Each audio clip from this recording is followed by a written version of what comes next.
Battle Royale, Epiphone versus Squire. Fists up. Let those punches fly. See who wins. Or is it a draw?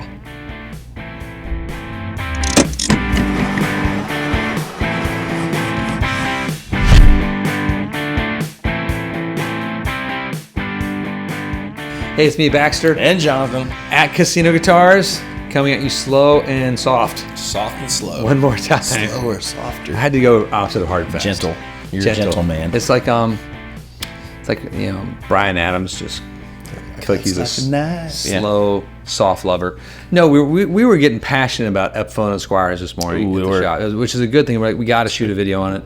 Like, is this a battle? I guess because it is a battle. They're trying to. They want to outsell each other. Yes. And like you're either a fanboy, you're an Xbox or a PlayStation fanboy. It used to be more of a thing. It's not as much anymore because we all.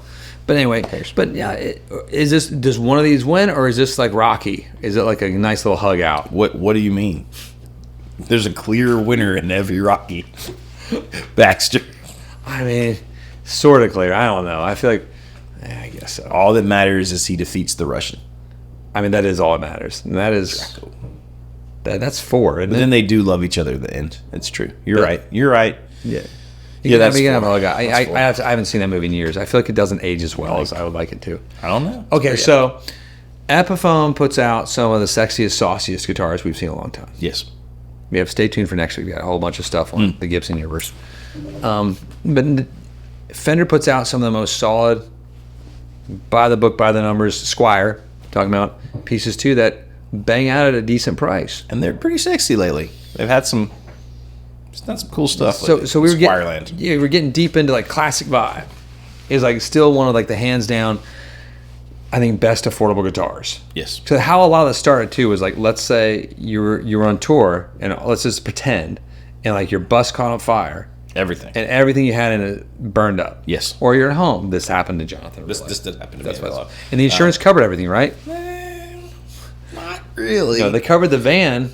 But they're like, oh yeah, you guys had the wrong policy. No contents. No contents. So that was gone. Everything's lost. So let's say or your apartment, your house like burns up and you lose whatever. You have a great collection, but you got a gig or you gotta be able to play by the weekend. You got $1,000 to spend. God. And you gotta buy that stuff. Well, we're gonna live probably in the Epiphone or Squire. Or let's just, for argument's sake, we're doing that. You can go Yamaha, but that's not as much fun.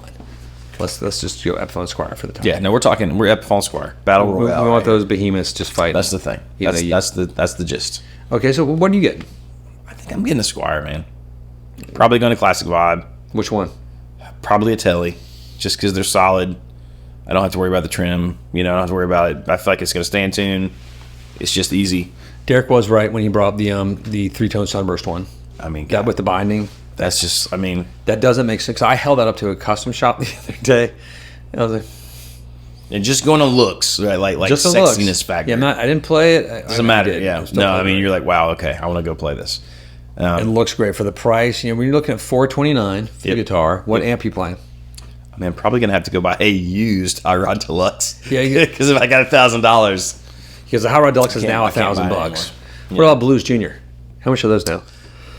God, I don't know. They're like $7. Yeah, they've gotten more expensive. You're over $1,000 at this point. No, and honestly, I'd much rather have a Hot Rod Deluxe because I'm probably not going to be able to afford pedals at this point. No, and you need to have that sort of that overdrive ability. My Hot Rod Deluxe, I got no gain, and more gain. Yes, the more gain switch. When the button turns red, all bets are off. We could do a whole other. Maybe we will. The Hot Rod Deluxe is like if you're confused about amps and like you're looking out there, just get a Hot Rod. Just go get one. It simplifies everything. I love crazy expensive boutique amps, vintage amps. I like the affordable ones, but if I put me on a Hot Rod Deluxe on Desert Island, I'm fine. Yeah, every time I think, oh well, it's not good, or I think, oh, only version 4 is good, and then like the other, it's been a month or two ago now, I had one backline, and I was like, wow, that was great. That was a V3 or something. This is an old one, yeah. Yeah, probably. V2, sure. V1. Doesn't matter. Push it. It worked. Now let's say the same thing happens to me. Oh, bye Two Rocks. Some of the new Epiphones are pretty rad. That Jared James Nickel one's the one that Nichols is the one I always go for. If you call him Nickel, he gets very upset and he bench presses and throws you. Which he could do. He can bench. He's bench pressed me before at NAMM. And cradled you like a small child. It was, a small like Eastern European female. It was a weird moment. How I felt. And that's how it looked. It looked that way too. It was, but it was nice. Less attractive. Yeah. Both things. Sometimes depends where Sorry. in Eastern Europe. Sorry. No, but I So maybe Epiphone for you. We'll see here. but I love a classic vibe. I really love the classic vibe, like Plastic Blue Strat. Love it. But the Epiphones are really cool. And then amp wise, I do the same thing. I mean, you and I were talking, right? And here's the crux of this whole Squire versus Epiphone. Now, granted, my like days of trying Epiphones were probably 15 years ago. Correct. But I just like back when I was looking at Squires and Epiphones before I got all spoiled. I just never found an Epiphone that I bonded with or I thought felt good. Just never. You know what I mean? Like that is true. Like they always had a very cheap feel. They look great, but they feel horrible and plasticky. And I just always, first guitar I ever had was a Squire Strat, and I still have pretty fond memories of that. Like that, it played great. It sounded okay. I just have never felt like I've enjoyed the Epiphone stuff as much. Now, some of the stuff now looks amazing. No, because you're right. Because those back in the day it was like the Epiphone Les Paul type thing. It looked really cool. Had a great sort of fake flame top. Yeah. But it didn't ever play great. It sounded pretty bad. Right. I think they've improved that. I hated the headstocks. Headstocks were ugly for sure. Squire, you get. I mean, it says Squire, but it is a Fender headstock, which should matter. But let's be honest, it does matter. The headstock's a big deal. Yeah. It's a huge deal. Even some of the newer ones, the Epiphones are really heavy.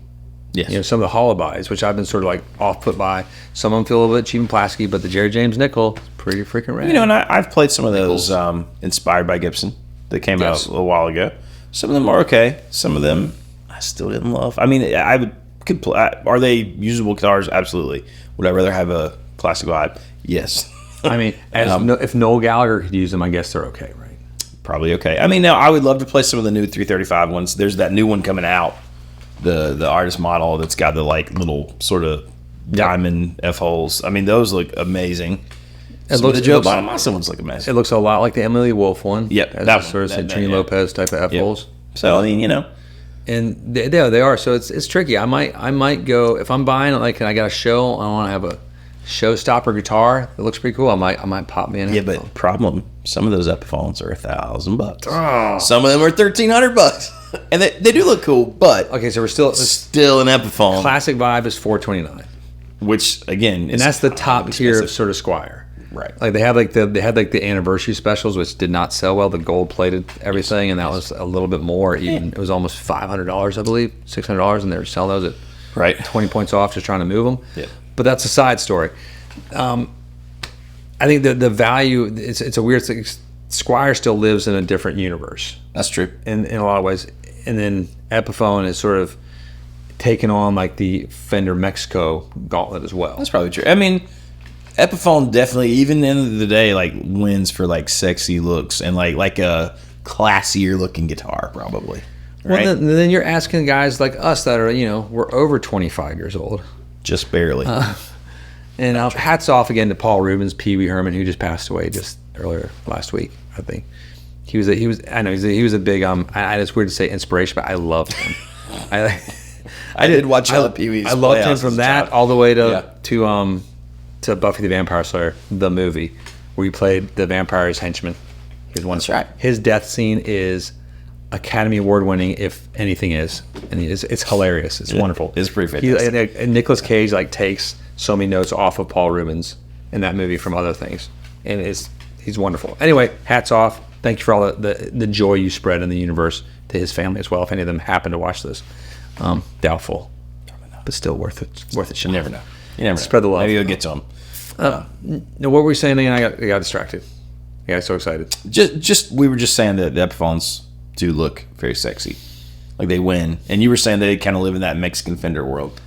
Yeah, and I will say, maybe a slightly high take, probably not though. I think I'd rather have some of those Epiphones or a classic vibe more than I'd rather have a player. Oh, I was saying because we're over 25. Well, that's what I said. That's where I was. Yes. But we brought in some of the younger guys, and they pick Squire. Yes. Pretty much immediately because I think they don't. The Epiphone Les Paul stuff doesn't. doesn't appeal to the younger generations as much. Like I am, because like that's what I saw Jimmy Page playing. Yeah. You know, I want to be that guy, and I saw like, you know, I'm used to seeing like the Les Paul is like the Strat are the most iconic body shapes to me, but Les Paul has this sort of like, you know, motorcycle club looking, you know, guy with long hair and a beard. What a loser. Like, sort of vibe. The fact that you don't play Les Paul makes no sense. I mean, if anyone would like to donate one, I'll fix it. I'll start playing one. Yeah, that you should be playing a Les Paul. It just playing Skinner too, and Blackberry Smoke. I can do all those things. That's it. Like you're the Blackberry Smoke tribute band from now on. No, so it's different. It's a different demographic. It's a different, so that they're attracted to different things. They don't care about what the headstock says as much either. They don't care if it says Fender. That's true. Yeah. It's you know, you do when you work in a guitar shop. If you start to get pivoted that way or another way, but I think it's different now. So it's but yeah, I think Epiphone still has a higher cost product in guitar as well too, because it's harder to build. I was gonna say that's always been true for like Gibson versus Fender, or you know, whatever. Yeah, that's just true. Because it is. It's carved tops. You got weird F holes and Trini Lopez holes and strange things that are stuck in there. So then, you know, more inlay work, and so you're paying for that, and it's a good battle either way. So my thought when I started this whole thing off with the Rocky thing, you know, even though Apollo Creed and him started off as fierce enemies and almost as a joke, they became good friends, hugging it out at the end. I think maybe in a strange way, Squire and Epiphone sort of danced together, bringing new people into the guitar world. It's sort of that job, like, you know, because yeah, we do all want that iconic looking guitar. We want the Strat or the Telly, or like the Les Paul or the 335 shape, and like the way to probably get it with that, you know, with that name, that history behind it, the headstock, the sounds, and you're part of that family. And it just brings new guys into the fold. You can make more music together.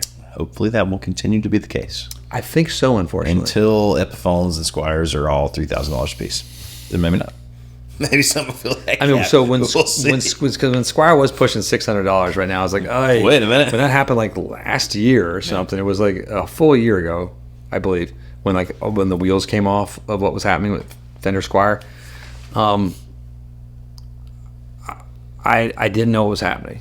Yeah, I could see what happens after Squire reaches a point in Epiphone to where every Epiphone's $1,000. We're still getting there. I mean, only Epiphones that I see that I'm like, ooh, I'd like to try that are $1,000. You know what I mean? Because we were looking at Epiphone, Les Pauls, and Sweetwater. They were limited ones, but they're $9.99. You showed me a couple of the 335s that were like they were $7 maybe, like $6.99. $6.99. Yeah, and that's, you know, okay for that guitar, right? But like, I don't know that there's like there used to be that Les Paul special thing that was like $199. Yeah, I feel like you can still get like the 99 or the 199 pack. You probably can too, with like, you know, just a plank of wood with like some magnets put into it and some strings attached. It's like, this might work. Have at it. Don't drop it. It breaks immediately. Bam. And I mean, hey, if that's where you're starting, I mean, that's where most of us start, something like that. So that's fine, right? But no, but I'm more worried about like when you mentioned that when the prices if they keep going up, what fills in Squire's void and what fills in Epiphone's void, right? Because, you know, Gibson doesn't really have that like line of like, there's no affordable Gibson. No, like there's a few in that sort of $1,500 range. But if you're just trying to get into I want to see if I want to play guitar, you're probably not going to spend $1,500. And well, then you dance. Let's say you're getting a $1,200 Epiphone, right? Or do you get the $1,500 Gibson? Well, you can probably get the $1,500 Gibson. Like, do you jump into that? Even though it's not necessarily better. Probably is. I mean, that's a weird question, right? Is the highest in Epiphone better than the lowest in Gibson? Or does it, you know? Is there any? That's for the comments to battle. That's for the comments. I can't answer that. I can't answer that question because like we have our thoughts on Squire versus Fender Mexico sometimes too. Like, because we love certain Squires. Yes. And some Fender Mexican guitars we're okay with. Some we're not. Some we're some less. It's just, and we're really honest about it. There's a few coming out. And obviously, it's preference. There are a few that I cannot wait to check out. Just stay tuned. I have thoughts, and I want to see if we're right or not. But anyways, there's a couple coming out later this year that should be. There's one I probably kind of want. Yeah, even though it's very expensive. Yeah, we can't talk about it. Our wives will get mad, and everyone would get mad. And you can't have that, but it's really cool looking. It's very cool. And I just sound awesome playing it. Yeah, it looked really cool too. But anyway, that's our thoughts. Let us know your thoughts, your journey with Fender, Squire, Epiphone, Gibson, sort of like the inner workings of what you found. If you found like your Epiphone Les Pauls were stellar, if you found your Squire Bullet was amazing and you modded it and shaped its neck to where it's the best thing ever invented. That's it. That's all I got to say. It's cool. Great. So how about you click like and subscribe? Hit the bell. Thanks for joining us. Peace be with you all.